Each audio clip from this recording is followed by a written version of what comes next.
My name is Alexandra Alex for short, and I am 32 years old. Most people see a successful clinical psychologist with a nice office in Boston. What they do not see is the 12-year-old girl abandoned at a train station by her own parents as a joke. This morning I woke up to 29 missed calls from a number I did not recognize. Turns out, after 20 years of silence, my parents found me. The people who said, "Let us see how she finds her way home." Before I tell you how my life changed forever that day, drop a comment telling me where you are watching from, and subscribe to hear more stories about finding strength after betrayal. Growing up in suburban Portland, my life looked normal from the outside. We lived in a 2-story colonial, with perfect landscaping in a neighborhood where kids rode bikes freely, and neighbors brought casseroles when someone was sick. My father, Kenneth, worked as an insurance executive, bringing home a comfortable salary that afforded us family vacations and a new car every 3 years. My mother, Margot, ran her own interior design business, decorating the homes of Portland's upper middle class with her signature blend of classic and contemporary styles. To anyone watching, we seemed like the perfect American family. Dad coached Little League on weekends. Mom volunteered for the PTA. I got good grades and participated in school plays. But behind our freshly painted front door lived a different reality altogether.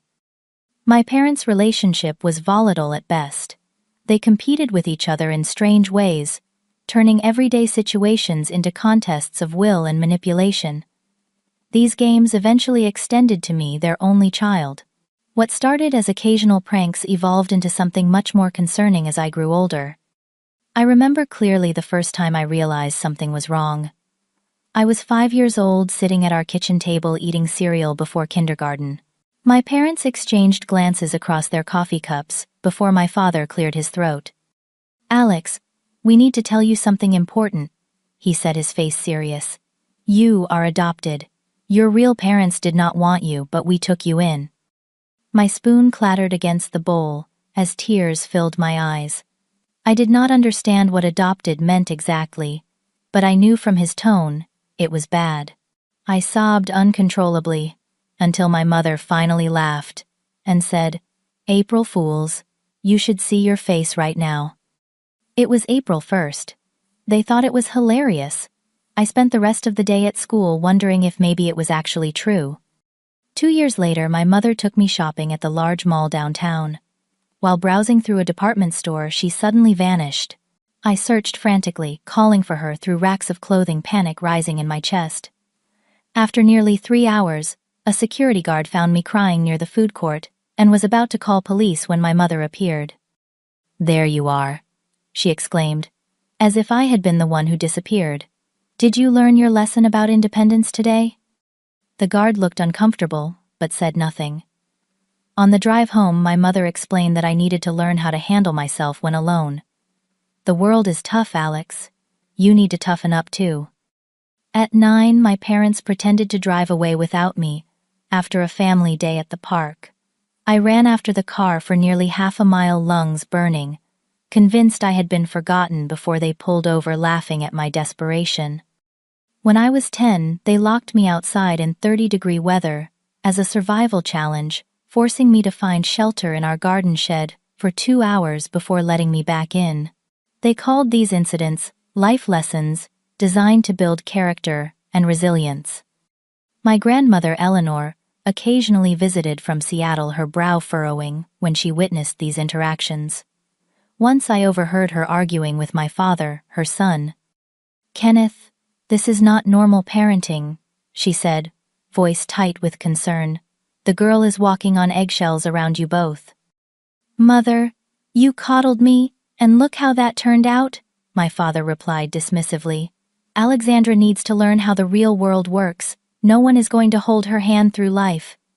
My Aunt Patricia, my father's sister, was the only one who consistently showed concern. When she visited from Seattle, she would pull me aside and ask careful questions about how things were at home. I learned quickly to downplay everything, afraid that complaining would only make things worse. At school, I became known as the perfect student. I raised my hand for every question, completed assignments early, and never caused trouble.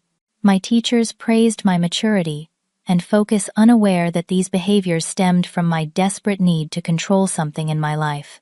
If I could be perfect at school, maybe I could avoid becoming the target of my parents' games at home. Despite my efforts, I developed persistent anxiety. I had trouble sleeping, startling at small noises, and constantly checking that my bedroom door was locked. I became hypervigilant, always watching for signs of my parents' next lesson. Books became my escape worlds, where I could disappear for hours into stories with predictable endings and characters who made sense. In 6th grade, my teacher, Mrs. Reynolds, noticed something was wrong. After class one day, she asked me to stay behind her kind eyes, studying my face. "Alexandra, is everything okay at home?" she asked gently. "Yes, everything is fine," I replied automatically, the practiced response ready on my lips. "You know, some parents have unusual ways of teaching lessons," she continued carefully. "Ways that might be confusing or scary for children." I felt my heart race, but maintained my calm exterior. "My parents just want me to be strong," I explained, repeating what I had been told countless times. Mrs. Reynolds nodded, but slipped me a pamphlet about youth resources that I quickly hid in my backpack. That night, I read it under my covers, with a flashlight, learning, for the first time, that what my parents called toughening up had another name: emotional abuse. As summer approached before 7th grade, my father announced we would take a family vacation to Seattle. I was cautiously excited, hoping this might be a normal trip like other families enjoyed. I packed carefully, including my favorite books and the journal Mrs. Reynolds had given me at the end of the school year. "Seattle has wonderful museums and the Space Needle," my mother said, as we drove north on Interstate 5, "and we can visit Grandma Eleanor and Aunt Patricia." For the first time in months, I allowed myself to hope that maybe things were changing. Maybe this trip would be different. I had no idea that this vacation would become the dividing line between my old life and everything that came after. The Seattle trip started surprisingly well. We spent our first day visiting Pike Place Market, watching fishmongers toss salmon through the air, and sampling fresh berries from local farms. My father seemed relaxed, laughing at street performers and buying me a handmade bracelet from an artisan's stall. My mother took dozens of photos, directing us to pose in front of the original Starbucks and beside the famous bronze pig statue. On our second day, we visited the Space Needle, riding the elevator to the observation deck, where I pressed my face against the glass, amazed at the panoramic view of the city, Puget Sound, and distant mountains. My parents stood close together, pointing out landmarks, and actually holding hands. I took mental photographs of these moments, storing them away as evidence that we could be a normal family. After visiting several museums, we stopped for lunch at a seafood restaurant near King Street Station, the historic train terminal in downtown Seattle. I ordered clam chowder in a sourdough bread bowl, savoring each bite and the relative peace at our table. "That is quite a beautiful old train station across the street," my father remarked as we waited for our dessert. "Alexandra, you have been reading about architecture in those books of yours. Why do not you go explore it while we finish our coffee? We will meet you inside in 15 minutes. The suggestion seemed innocent enough. The station was just across the street, and I was almost 13, certainly old enough to explore a public building alone for a few minutes. I nodded, eagerly pleased by my father's acknowledgement of my interest in architecture. King Street Station was indeed impressive, with its ornate ceiling and grand clock tower reminiscent of European design. I wandered through the main hall, admiring the marble floors and restored wooden benches where travelers waited for their trains. The station was moderately busy that summer afternoon, with tourists and commuters moving purposefully through the space. "You can go check out the platforms too," my mother suggested, suddenly appearing beside me. I hadn't heard them enter the station. "There is an interesting old train on track 7.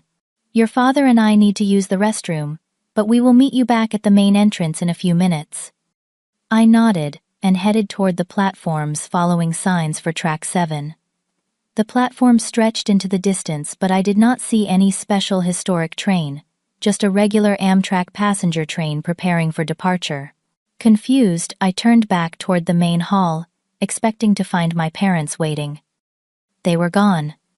At first I assumed they were still in the restrooms, so I waited near the entrance watching the minutes tick by on the large station clock. 5 minutes passed. Then, 10. After 15 minutes, I began walking through the station, checking every corner, restroom entrance, and waiting area. "Mom, Dad," I called, trying to keep my voice steady, despite the familiar knot of anxiety tightening in my stomach. I approached a woman with a kind face. "Excuse me, have you seen a couple?" A tall man with gray at his temples, and a woman with short blonde hair, wearing a blue dress. She shook her head sympathetically. "Sorry, honey. Are you lost?" "No, I am just trying to find my parents. They said they would meet me here." After 30 minutes of searching, I returned to the restaurant where we had eaten lunch. Perhaps there had been a misunderstanding about where to meet. "The couple with the young girl," the hostess said when I described my parents. "They paid their bill about 45 minutes ago. Left a good tip, too." A cold realization began to settle over me. This was another lesson, another joke, but on a scale far beyond anything they had done before. We were in Seattle, nearly 200 miles from home, in a city where I knew only my grandmother and aunt, neither of whose phone numbers I had memorized. I returned to the station and sat on a bench near the entrance, fighting back tears as I watched the afternoon sun begin its descent. Surely they would return soon. This could not possibly be more than a cruel joke meant to scare me for an hour or so. As the station began to empty with the approach of evening, a security guard named Franklin approached me, concern evident in his weathered face. "Young lady, are you waiting for someone? The station will be closing to non-passengers soon." I tried to maintain my composure as I explained the situation, but my voice cracked. "My parents told me to meet them here, but they have not come back. We are visiting from Portland." The guard's expression shifted from concern to alarm. "How long have you been waiting?" "About 4 hours now," I admitted, tears finally spilling down my cheeks. "Do you have their cell phone number?" he asked gently. I nodded and recited my father's number, which I had been forced to memorize in case of emergency. The guard used his phone to dial, but there was no answer. He tried 3 more times over the next hour with the same result. As night fell completely, Franklin escorted me to the station security office and contacted the police. Officer Julia arrived, a woman with kind eyes and a no-nonsense attitude, who brought me a sandwich and a soda from the vending machine. "Alexandra, we are going to figure this out," she assured me. "This is not your fault." The police tried calling my parents repeatedly. They checked nearby hotels and left messages at my grandmother's house, which I knew was somewhere in Seattle but couldn't direct them to. Finally, around 11 that night, nearly 9 hours after I had last seen them, my father answered his phone. I could hear only Officer Julia's side of the conversation, but her face told me everything I needed to know. "Sir, we have your daughter at King Street Station Security Office." "Yes, she has been here since this afternoon." "No, sir, that is not." "Sir, leaving a 12-year-old alone in a city 200 miles from home is not a reasonable. I understand that is your perspective, but..." She covered the phone and took a deep breath before continuing. "Mr. Wallace, I need you to come to King Street Station immediately to pick up your daughter." "No, this is not optional." "Yes, we are considering this a child welfare issue." When she hung up, she sat beside me on the small office couch. "Your father says they are at a hotel about 20 minutes away. They are coming to get you now." "What did he say?" I asked, my voice small. "Why did they leave me?" Officer Julia chose her words carefully. "He said they were teaching you independence, that you knew how to get home, and they wanted to see if you would figure it out." The betrayal washed over me in waves. They had abandoned me in a strange city with no money, no phone, and no way to get home, as a test, as a joke, to see if I could find my way back to Portland on my own. "Would they have come back if I had not been found by security?" I asked. Officer Julia's silence was answer enough. I spent that night in the police station break room, curled under a scratchy blanket on a couch that smelled faintly of coffee and fast food. Officer Julia checked on me hourly, bringing me water, and assuring me that everything would be okay, though her tight smile suggested otherwise. Morning arrived with harsh fluorescent lighting, and the arrival of Marcus, a child services worker with tired eyes and a gentle voice. He sat across from me with a clipboard and asked questions about my life at home. The jokes, the lessons, the times I had been left alone or frightened, as part of my parents' unique approach to child rearing. "Alexandra, what you are describing is concerning," Marcus said carefully. "Has anyone ever talked to you about emotional abuse?" The pamphlet Mrs. Reynolds had given me flashed in my mind. My teacher gave me something to read about it once. Marcus nodded. "Your parents' behavior falls into that category. Children need security and trust to develop properly, not fear and uncertainty." Our conversation was interrupted by the arrival of my parents. My mother wore large sunglasses, despite the indoor setting, and my father's face was fixed in the tight smile he used when dealing with service workers he considered beneath him. They did not rush to hug me or express relief at finding me safe. Instead, they nodded curtly at Officer Julia and Marcus. "This has been a tremendous overreaction," my father said immediately. "Alexandra is perfectly capable of finding her way home. She has emergency money, knows our phone number, and understands public transportation." This was a valuable life lesson that has been turned into a needless drama. My mother nodded in agreement. We were nearby the entire time, checking on her periodically. She was never in any danger.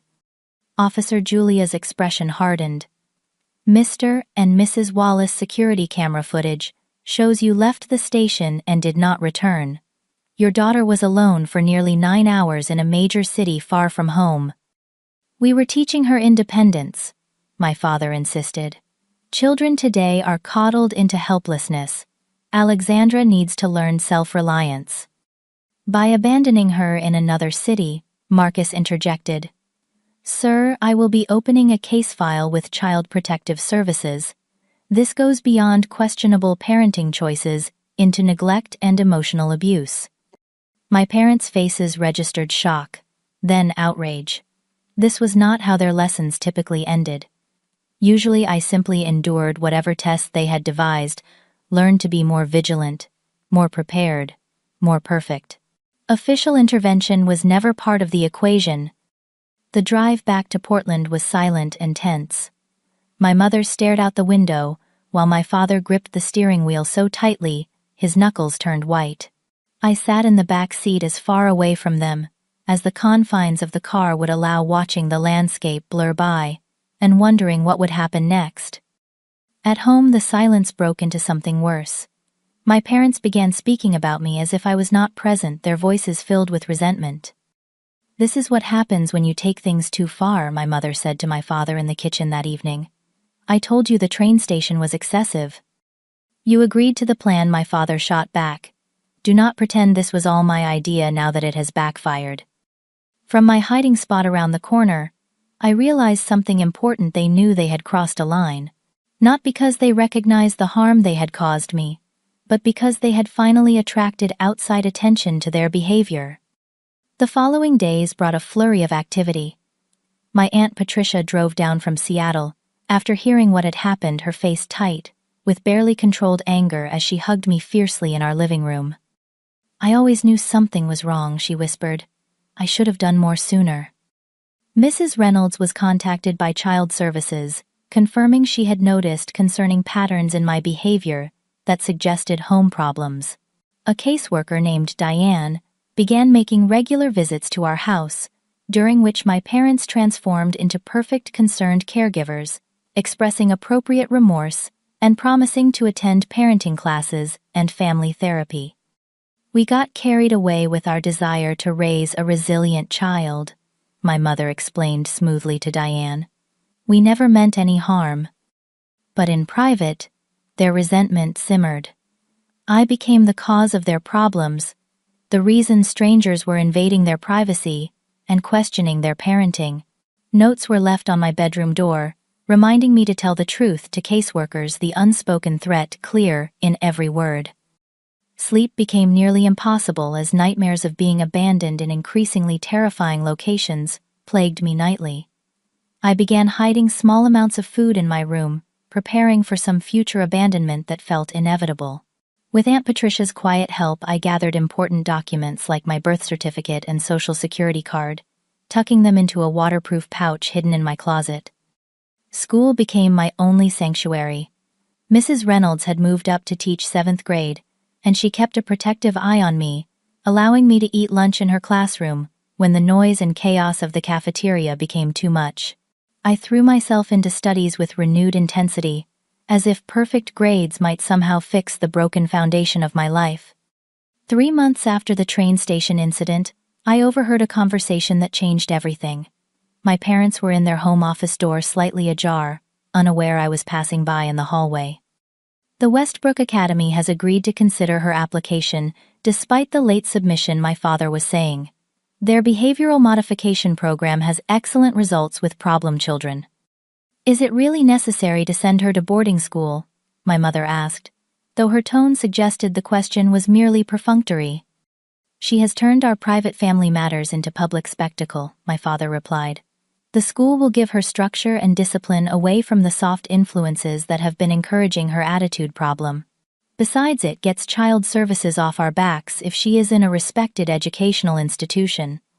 I stood frozen in the hallway, ice spreading through my veins. Boarding school, behavioral modification, problem child. The words swirled in my mind as I silently retreated to my room. That night, I made a decision that would alter the course of my life forever. I could not continue living with parents who saw me as a problem to be fixed rather than a child to be loved. Whatever came next could not possibly be worse than waiting for the next lesson, the next abandonment, the next betrayal, by the very people who should have protected me. The opportunity came sooner than I expected. Just 2 weeks after overhearing their boarding school plans, my parents left for a weekend real estate investment seminar in San Francisco. The moment their car disappeared down our street, I called Aunt Patricia from the kitchen phone. "I need help," I said simply when she answered. "They are planning to send me away to a behavioral modification school. I cannot stay here anymore." There was only the briefest pause before she responded. "Pack what you absolutely need. I will be there in 3 hours."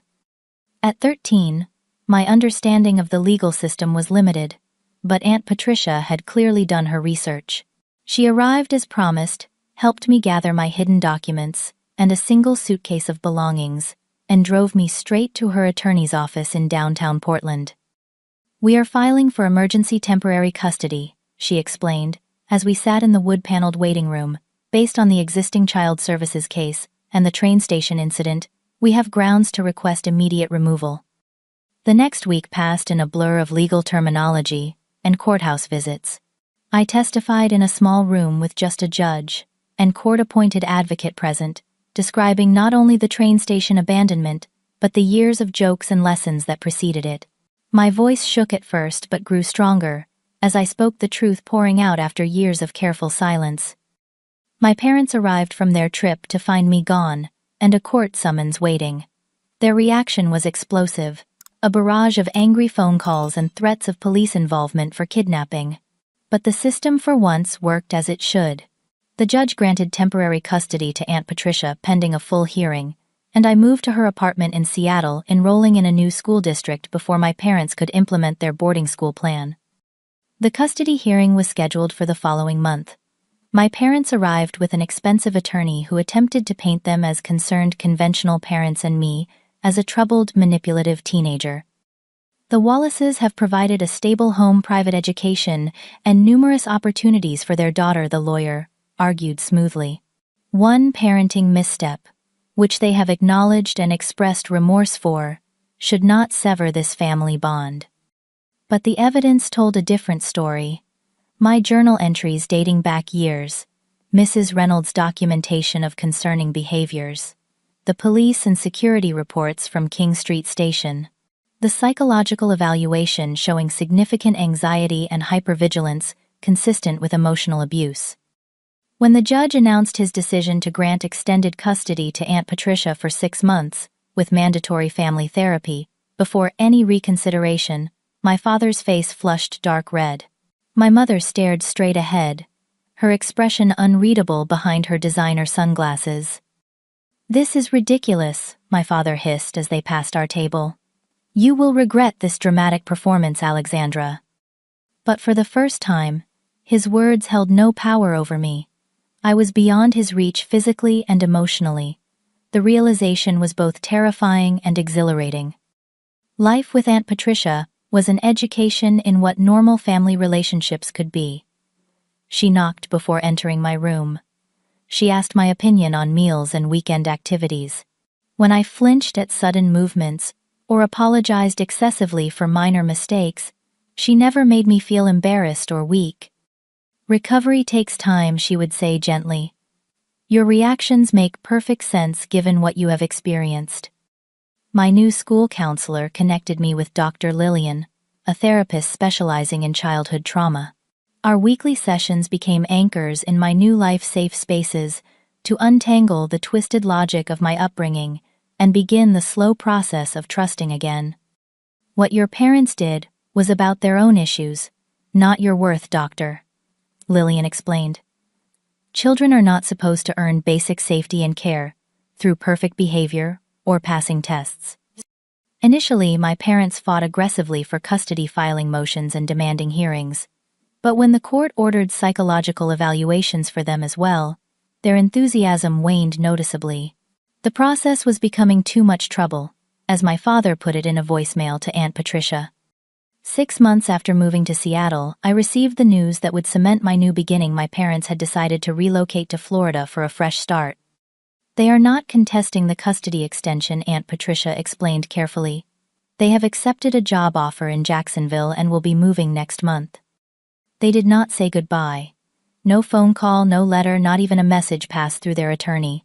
They simply packed up our Portland house and disappeared from my life as completely as they had from King Street Station a year earlier. With the court's approval and my parents' implicit consent through their absence, I legally changed my last name from Wallace to Harrison, taking Aunt Patricia's surname as my own. It felt like shedding a skin that no longer fit, becoming someone new, while still carrying the lessons of the past. High school brought new challenges and opportunities. Therapy continued, and slowly, the nightmares decreased. I made real friends for the first time: Zoe from my advanced placement classes and Rachel from the school newspaper.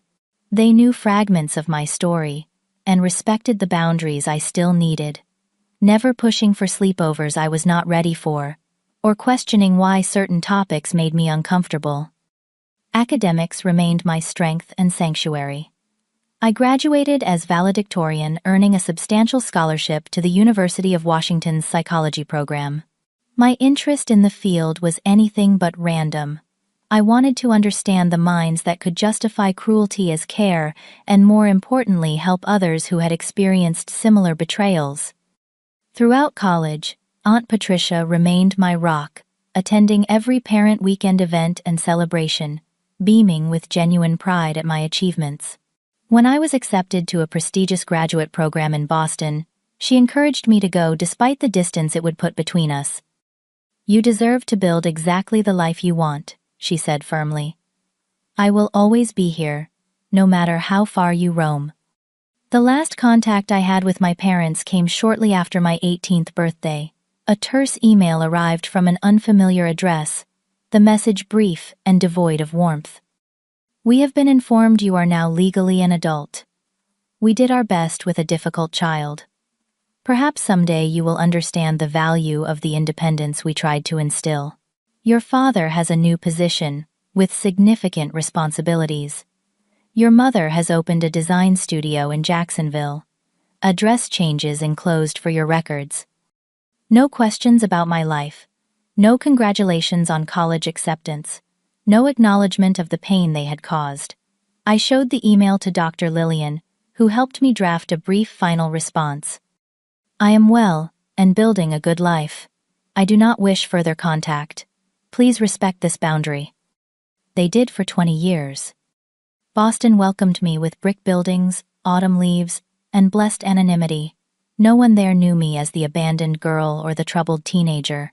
I was simply Alexandra Harrison, graduate student in clinical psychology, with a focus on childhood trauma and resilience.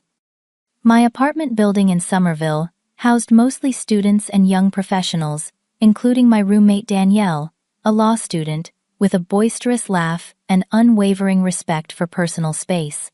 Through her, I met a circle of friends who accepted my carefully constructed boundaries without question, never pushing for details about my family when I mentioned only my aunt in Seattle. For the first time, I experimented with trusting people beyond the essential minimum. I joined a book club, volunteered at a local animal shelter, and even dated occasionally, though relationships remained challenging territory. The hypervigilance that had protected me as a child made romantic connections difficult. I analyzed every interaction for hidden meanings, waiting for the joke or test that never came. Michael, a fellow psychology student I dated for nearly a year, was patient with these tendencies. "Your radar for inconsistency is actually quite impressive," he would say, without judgment, when I noticed subtle shifts in tone or expression that others missed. Though our relationship eventually ended when he took a position across the country, it taught me that intimacy was possible, even with my complicated history. My professional life flourished more easily than my personal one.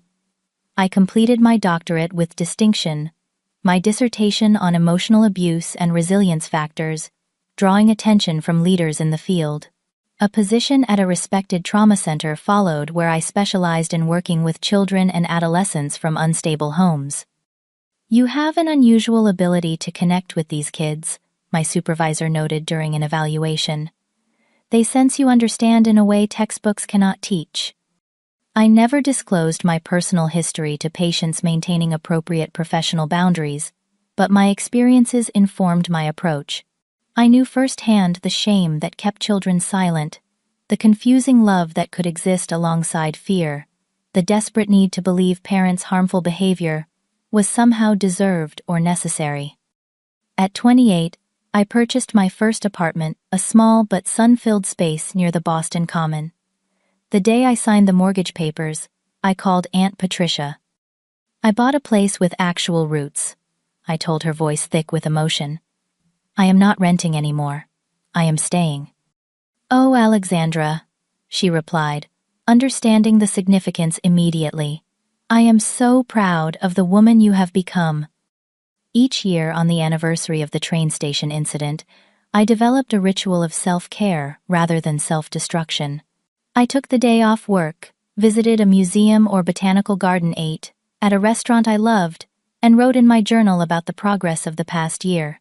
What had once been the worst day of my life became, paradoxically, a marker of my strength and growth.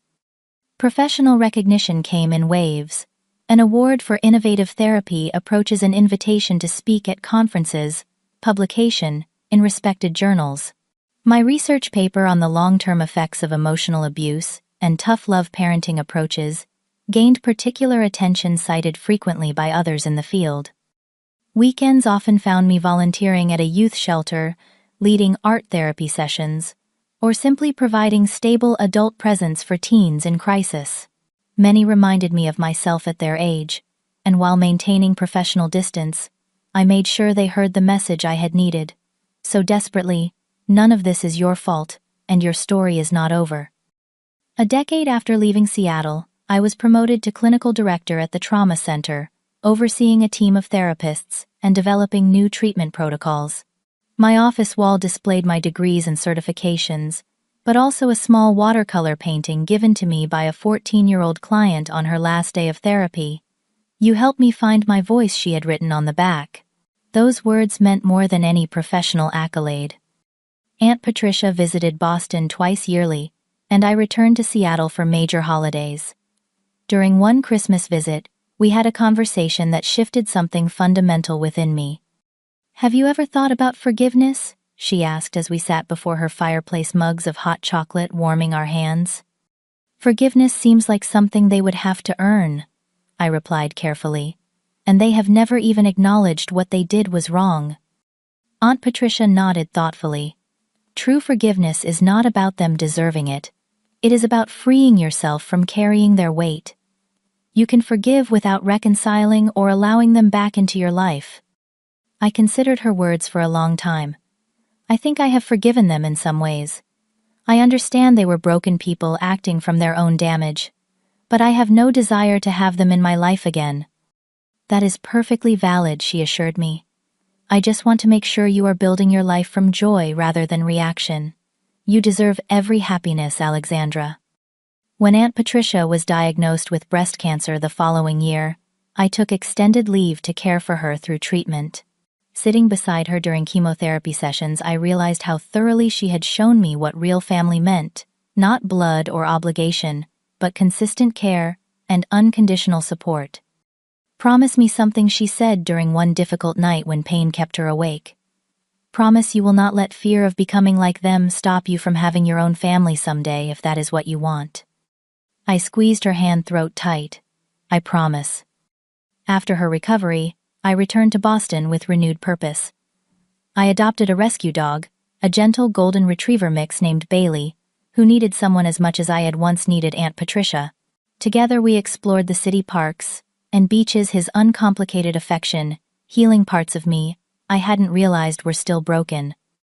Work continued to provide fulfillment and purpose. I developed a specialization in helping adults who, like me, were estranged from family due to abuse or neglect. These clients often carried unnecessary guilt for choosing self-preservation over toxic relationships, and I helped them recognize the courage such choices required. In my late 30s, I met James, an architectural historian, who approached relationships with honesty and patience that disarmed my usual defenses. On our fifth date, when family backgrounds inevitably arose in conversation, I shared more of my story than I typically revealed. My parents abandoned me at a train station when I was 12 as a test. I have not seen them in 20 years. James did not offer platitudes or press for details. Instead, he simply asked, "What do you need from me around this topic?" His response, so different from the uncomfortable pity or morbid curiosity I usually encountered, allowed something to relax within me. Our relationship developed slowly but steadily, built on mutual respect and clear communication. 10 years without contact from my parents stretched to 15, then 20. I stopped checking over my shoulder or flinching when the phone rang unexpectedly. The nightmares reduced to rare occurrences rather than regular visitors. I built a life full of meaning, purpose, and genuine connection. The pieces of my broken childhood repurposed into something strong and beautiful. Then, Aunt Patricia died after a cancer recurrence, and everything changed. The memorial service was small but meaningful, held in a Seattle garden that Aunt Patricia had loved. I delivered the eulogy with James beside me, my voice steady, as I described the woman who had saved me in every way a person can be saved. The local newspaper ran a brief obituary, noting her community service and dedication to children's causes, ending with, "Obiston. She is survived by her beloved niece Alexandra Harrison of Boston." 6 months later, on a Monday morning in April, I woke to an unfamiliar sound. My phone was vibrating continuously on the nightstand, notifications stacking up faster than I could process. 29 missed calls from an unknown Florida number. 3 voicemails. Multiple text messages. I sat up in bed, heart pounding, as I played the first voicemail. "Alexandra, this is your father. We need to talk. It has been too long. Call me back at this number." His voice, barely changed after 20 years, sent a physical shock through my system. My hands began trembling so violently I dropped the phone onto the bedroom carpet. James found me there minutes later, still staring at the device as if it might explode. "Alex, what happened?" "My parents," I managed to say. "They found me." The next hours passed in a blur of anxiety and confusion. More calls came, which I did not answer. An email arrived from my mother, claiming a family emergency required immediate contact. Messages appeared on my professional social media accounts from cousins. I barely remembered expressing sudden interest in reconnecting. With James's steady support, I began investigating rather than reacting. The obituary had provided my full name and city enough for determined people to track me down in the age of digital footprints. A quick online search revealed my father had likely hired a private investigator, as he had recently posted in a local Jacksonville forum, seeking recommendations for locating estranged family members. "You do not have to respond to any of this," James reminded me, as we sat at my kitchen table that evening, Bailey's head resting supportively on my knee. 20 years of silence, and now they demand immediate attention. You owe them nothing.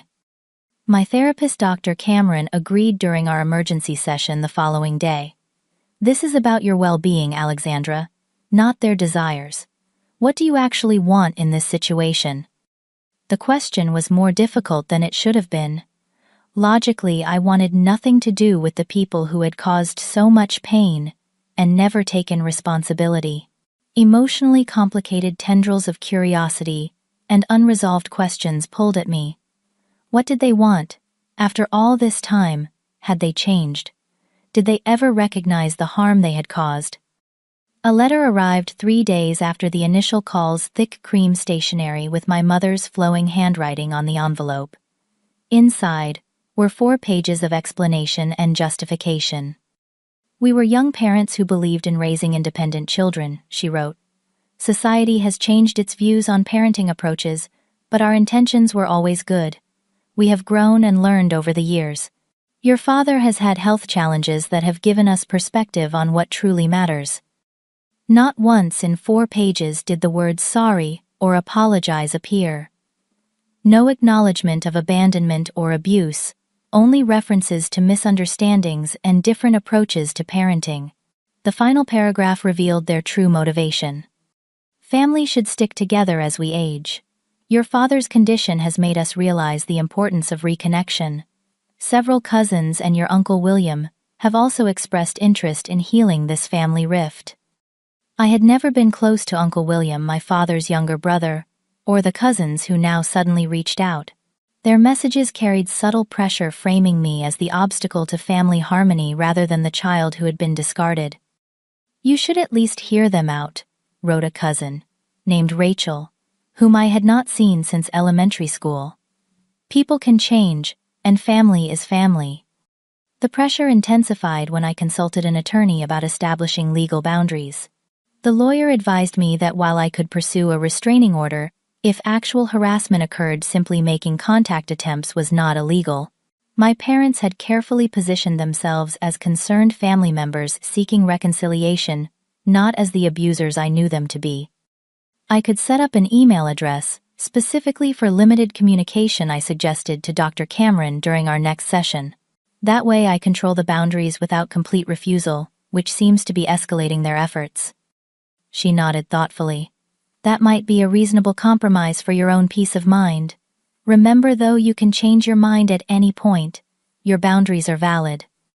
The dedicated email account seemed to satisfy my parents temporarily. Their messages came regularly, a mix of superficial updates about their Florida life and increasingly direct requests for phone conversations or in-person meetings. Each message revealed more about their unchanged nature. They dismissed my boundaries as still being dramatic after all these years, and framed my caution as unreasonable given their health situation. "Your father has had cardiac issues," my mother wrote. "He needs family support during this difficult time. Surely you have moved beyond teenage grudges by now." The characterization of severe emotional abuse as teenage grudges confirmed what I suspected: they had not changed at all. They still refused to acknowledge reality, still manipulated situations to their advantage, still expected me to fulfill their needs regardless of the cost to myself. Then came the call from Boston Memorial Hospital. Somehow, my father had listed me as his emergency contact during a cardiology consultation while visiting Boston, a fact I discovered only when the hospital called about scheduling his follow-up appointment. "Mr. Wallace was quite insistent we reach you," the scheduler explained.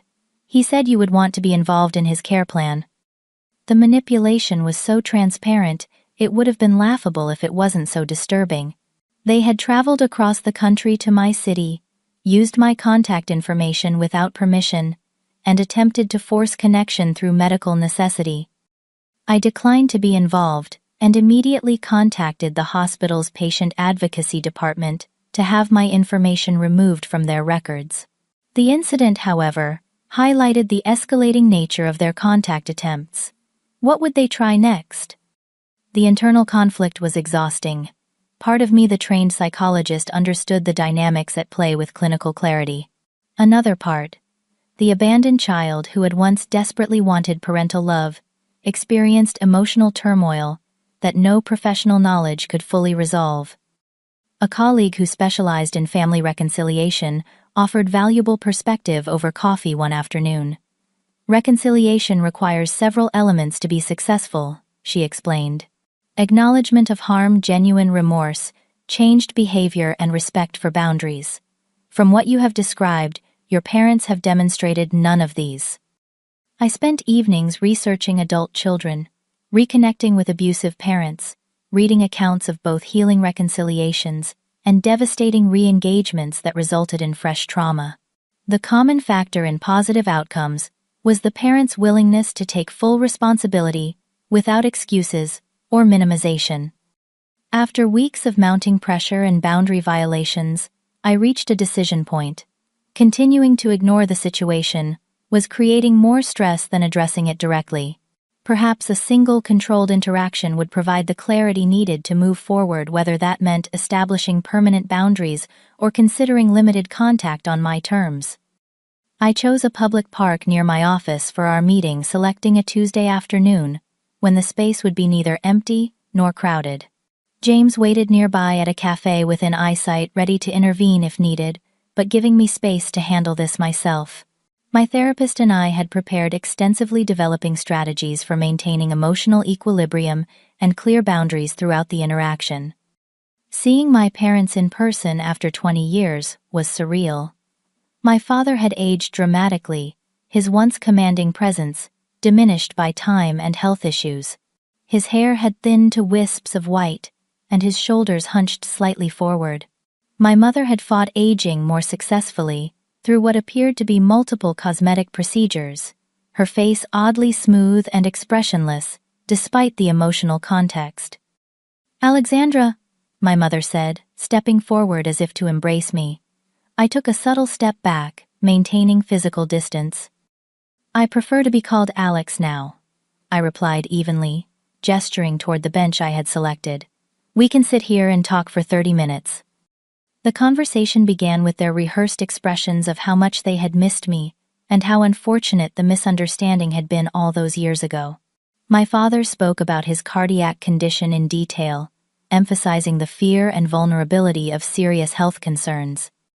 "It makes a man reflect on family," he said, his voice carrying the same authoritative tone. I remembered, though weaker now. "We are not getting any younger, Alexandra. Alex." I listened without interrupting, observing their familiar patterns with the detached clarity that years of distance and professional training had provided. They spoke about reconciliation without acknowledgement, healing without accountability, family obligations without recognition of the trust they had shattered. When they finished, I asked the question that had followed me for 20 years. "Do you understand why what you did at King Street Station was wrong?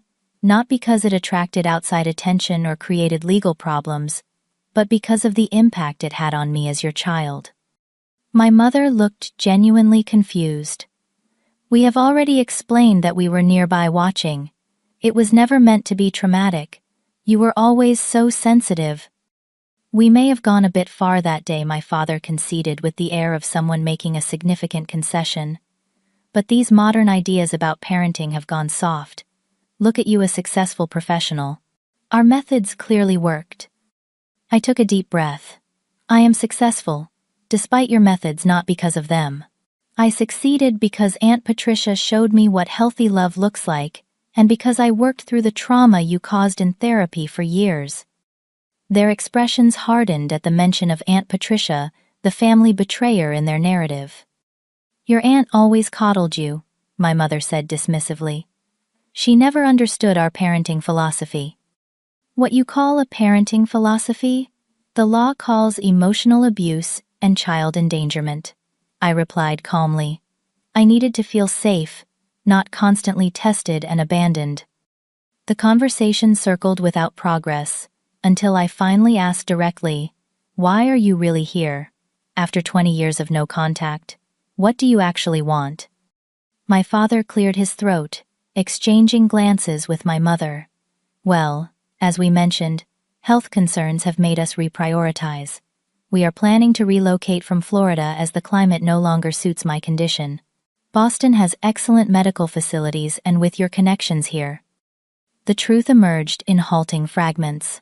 My father's condition, while requiring management, was not the crisis they had implied. What they really wanted was practical and financial support as they aged. My mother had researched my professional standing and property ownership.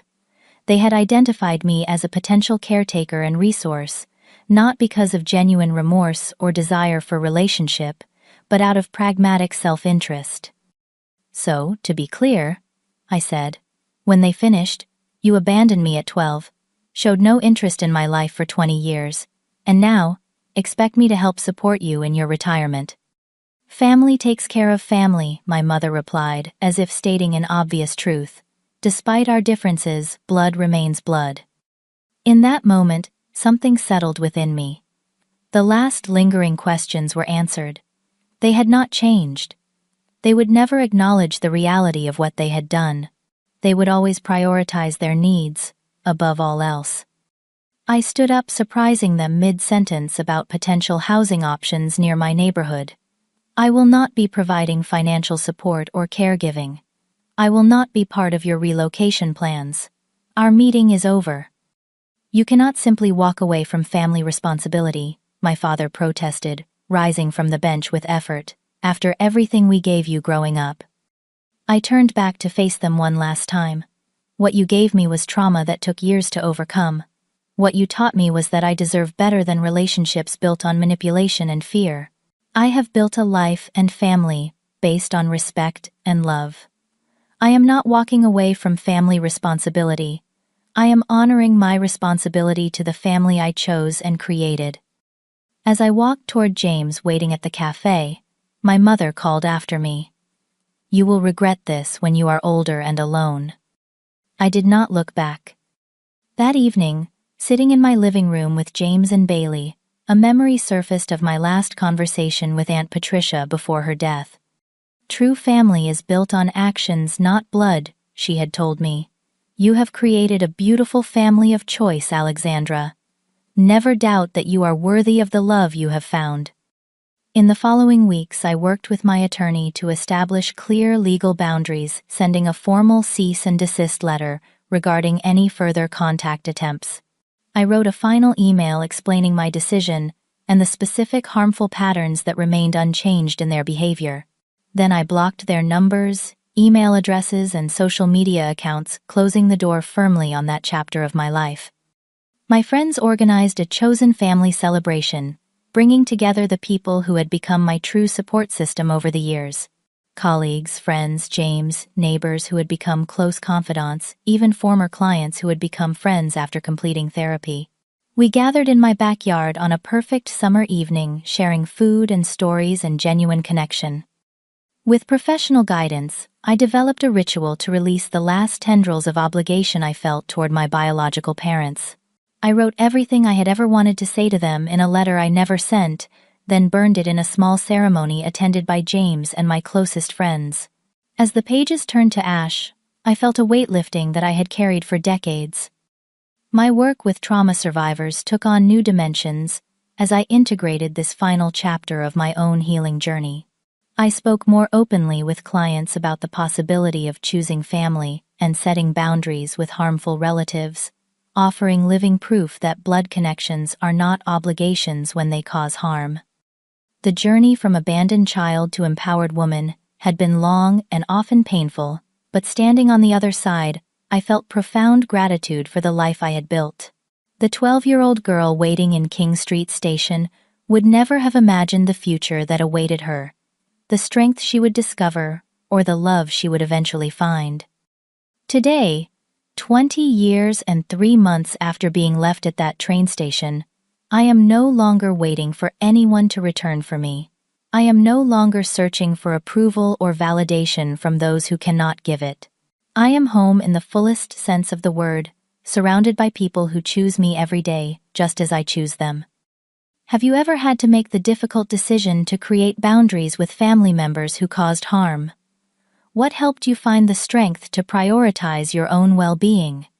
Please share your experiences in the comments below, and subscribe to hear more stories about finding healing after betrayal. Remember that your worth is not determined by those who failed to see it, and sometimes the family we create matters more than the one we were born into. Thank you for listening to my story, and I wish you peace and healing on your own journey.